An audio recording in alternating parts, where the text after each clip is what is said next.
everything happens somewhere. And somewhere where we're at is Capernaum. We're at the northwest side of the Sea of Galilee, more north, and we're looking straight down the Sea of Galilee. To the right, you can see the cliffs of Arbel. Just beyond that, you see the modern city of Tiberias, built around the ancient city of Tiberias, built by Herod Antipas, the Herod that was ruling at the time of Jesus, son of his father Herod the Great. And over to the other side of the lake, that region over there is the Decapolis. And there's one of the most northern city of the Decapolis, Susita. It's right across the lake, right over there. A little bit to the north of that is a wadi, a dry riverbed. And there's a hump-shaped hill in the middle called Gamla, which is Arabic for camel. Looks like a camel's back. Group of people living there are the Zealots. And just north and then going towards the west of that is a place called Bethsaida. Jesus got at least 5 of his disciples, fishermen from Bethsaida. Then around the northern side of the lake, and we come to Capernaum. I can see Jesus walking around the lake calling his disciples, "Follow me, follow me." He'd be walking right along here. Capernaum in the first century was a busy harbor. Fish in the first century were delicacies. Capernaum is a town of note because it's mentioned in the text so many times. The people living here lived in a certain kind of arrangement where you had multiple families sharing the same dwelling called insula, which goes very much the opposite of Greco-Roman living, where you had one family filling many dwellings called a villa. But Jesus grew up in insula, and that's represented here in Capernaum. One of the outstanding features of Capernaum, and we're at the Catholic site here, is the huge synagogue that's here. Now, the synagogue is huge because you need that big because there are that many people. But you have to understand that people who went to a particular synagogue in the first century didn't go to that synagogue because of their faith tradition. They went to that synagogue because of its geography, where it's located. A Sabbath day journey. A synagogue that large with a Sabbath day journey, there must have been a lot of people living in that. Now, all of Capernaum is not excavated by any means.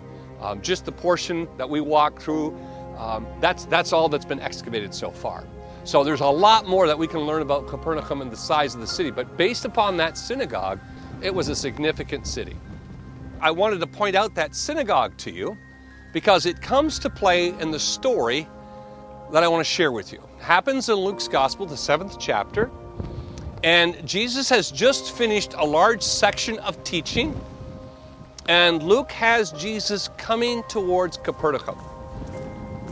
He's making his way towards Capernaum, and as he's coming, he encounters the elders of the city. And the elders of the city have a strange request. Well, strange in my ears. I don't know how strange it would have been in the ears of Jesus. Their request is this: Rabbi, we have a request. And our request is this: we ask that you would heal the servant of the Roman centurion who is over our city. Now, I mentioned to you, at a place across the lake in the Decapolis, at a place called Susita, is the headquarters for Rome. It was their base of operation to maintain peace here in the Galilee region. And that Roman centurion, his commander, probably was across the lake. The elders say to Jesus, we ask that you would heal his servant, not because they're asking at the point of the sword. They're not asking because they've been coerced. They're asking because he's built our synagogue. Now, that's a difference. That's a difference I didn't expect. It's interesting to me that this Roman centurion comes to Capernaum, maintains the peace here, and is affected by the belief of the residents of Capernaum, so much so that he builds their synagogue. And so this Roman centurion, the elders say, built our synagogue. And in the plain reading of the text, and this is remarkable for me, the plain reading of the text, you get the feeling that this Roman centurion is not doing this for political reasons. He's not doing this to manipulate the leaders. He's doing this as an expression of his heart. In other words, the witness that's going on in Capernaum is working. And this Roman centurion is drawn to the people in Capernaum so that when he wants and asks for intercession on behalf of his servant, the elders say, we will take it to Jesus, this rabbi. He is known for healings. And as Luke tells the story, the long narrative before was preceded by people coming to hear him who had been healed from Tyre, from Sidon. His reputation is throughout the land, and he's coming to Capernaum. And this Roman centurion, his heart must have been broken for his servant. And so the elders say, let us go and talk to this rabbi. And they go and meet Jesus. Rabbi, we have a request.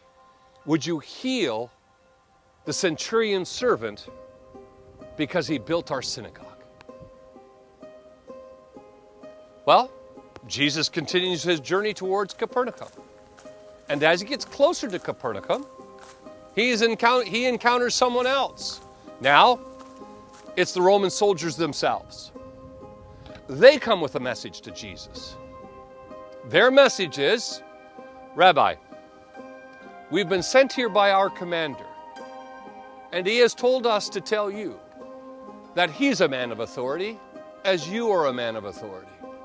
And he understands when he tells someone to go here, they go. When he tells someone to go there, they go.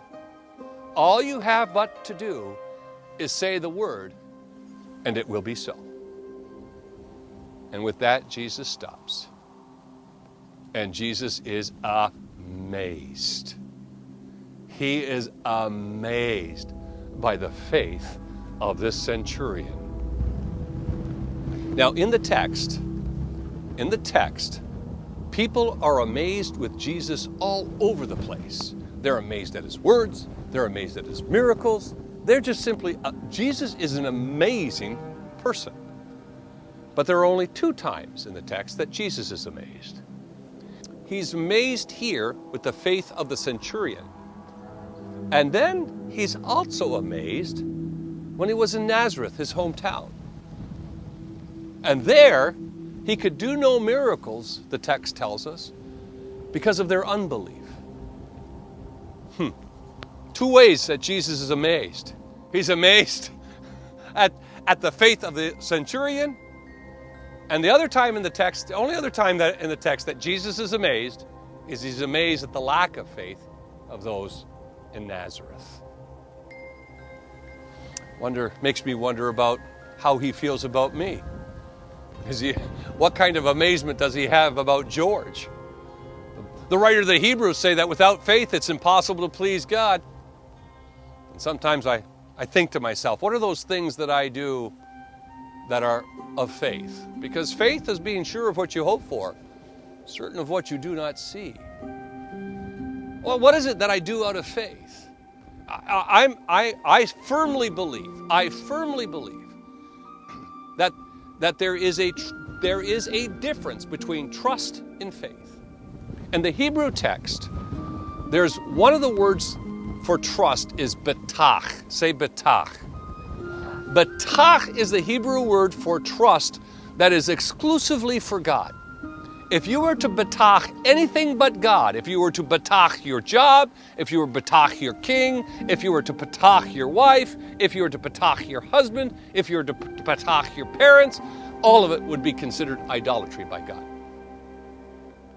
If you were to betach the strong walls around your city, or if you were to betach your bank account or your market, if you were to betach anything but God, it's idolatry. The word betach is translated as trust. And God, time and time again, as he works with his people, bringing them out of Egypt, bringing them through the wilderness, bringing them across the Jordan River, bringing them into the land, walking around the walls of Jericho, God is building and building and building trust.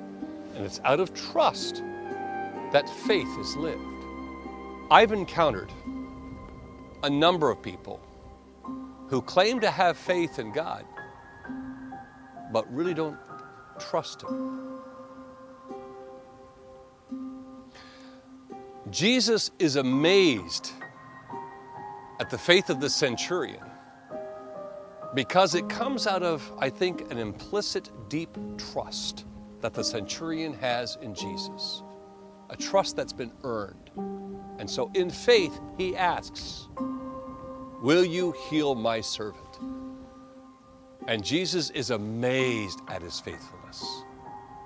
But one more thought, because it's not really his servant that the centurion is asking Jesus to heal. In the Greek, the centurion is asking Jesus to heal his doulos, his slave. And I think to myself, quite frankly, what's so amazing about this centurion's faith? What's so amazing about his faith as distinct from the woman with the issue of blood that grasps the hem of his garment, or the 4 friends who dig a hole in the ceiling of this homeowner where Jesus is speaking and drop their friend through? Why isn't Jesus amazed with those? And I wonder if what amazed Jesus about the faith of the centurion is 1, he's a Roman, 2, he's a centurion,